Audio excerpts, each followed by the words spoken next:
역시 생명과 과학기술 그리고 인권을 한데 묶어서 이야기한다는 것 자체가 예전과는 전혀 다른 풍경입니다. 과학이 가져온 윤리의 문제라고 해야 하는데 이는 과거에는 생기지도 않을 일들, 그래서 고민할 필요도 없는 일들이었습니다.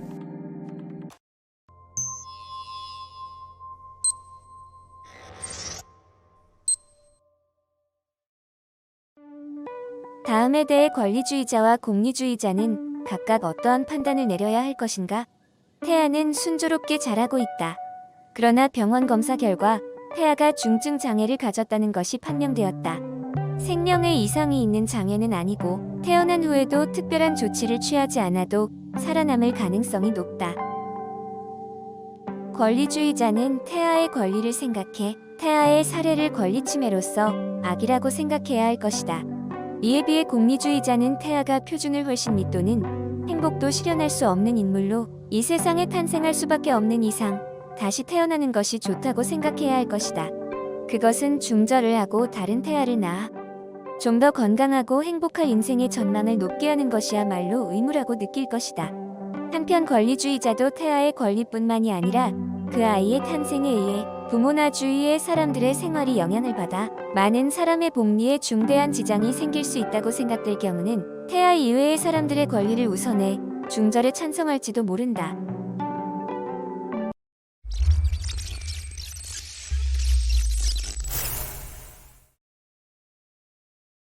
다양한 논의가 있는 출생 전 진단과 관련된 이야기입니다. 태아의 치료를 전제로 한 출생 전 진단에 반대하는 사람은 없습니다. 그러나 선천적 이상과 관련한 현실의 출생 전 진단 대부분은 이상이 있으면 임신 중절 수술로 이어집니다. 그것이 광범위하게 행해지면 장애자의 차별이 됩니다.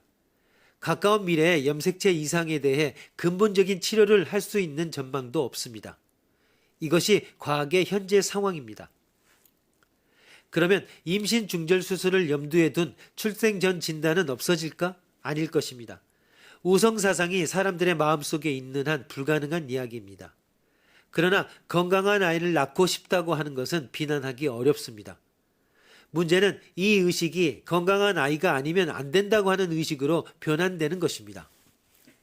태아에게 이상이 있을지도 모른다고 하는 사실이 제시되면 건강한 아이를 낳고 싶다고 하는 마음은 두 가지 방향으로 나뉩니다.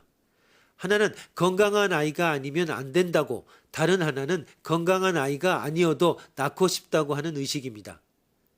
전자가 되면 인공 임신 중절 수술이 선택됩니다.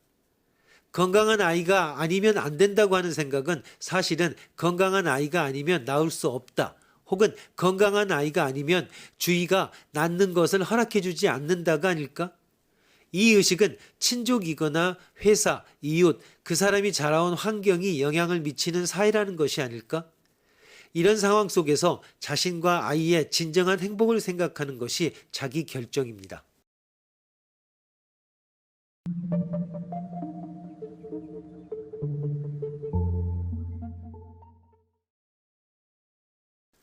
생명이란, 유전공학을 둘러싼 논쟁에는 반드시 생명이라는 정의가 따라옵니다. 도대체 무엇이 생명인가? 사실 논쟁이 엇갈리는 것은 생명에 대한 생각부터가 달라서인지도 모릅니다. 생명을 어떻게 정의할 수 있을까? 생명이라는 속성을 가진 것으로 생각되는 생명체의 정의는 발생학적으로는 그 기원을 밝히는 작업과 같은데 고대 종교의 우주 원리나 여러 종교의 창조론, 다윈의 진화론 등으로 설명됩니다. 그러나 이런 정의는 각자 다릅니다. 그렇다면 물질과 다른 생명의 특질, 본질을 규정하는 존재론적 속성으로 정의하면 어떨까? 이 경우에는 영성이나 숨은 특질을 보는 종교와 형이상하게 견해가 됩니다. 이 역시 과학적으로 쉽게 납득하기 어렵습니다. 과학 생물학적 방법에 기초한 관찰과 그 결과로부터 추론한 생명에 대한 정의는 대체로 다음과 같습니다. 생명체는 어느 특정한 시간과 공간에서 특정하고 유일한 개체로서 탄생하고 오로지 자신이 타고난 어떤 내부적 동력을 발동시키면서 자신의 일정한 구조를 유지하고 자신이 놓여있는 주위 환경에 적응하는 동시에 그 환경을 자신의 존속과 성장과 복사, 복제, 번식을 위한 재료로 부단히 채용하고 일정한 기간이 지나면 그러한 기능을 중지하게 되면서 죽음을 맞이하게 되고 마침내는 그 주변의 다른 물질과 섞이고 흡수되어 자신의 독자성을 상실하고 다른 물질들과 구별되지 않고 그것들과 꼭 마찬가지로 오로지 물리적 원칙에 따라 작동한다.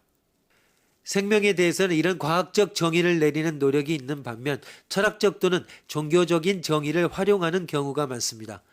특히 환경과 연관되면 생명운동으로 가는 길목에서 또 다른 다종의 생명에 대한 정의를 만납니다.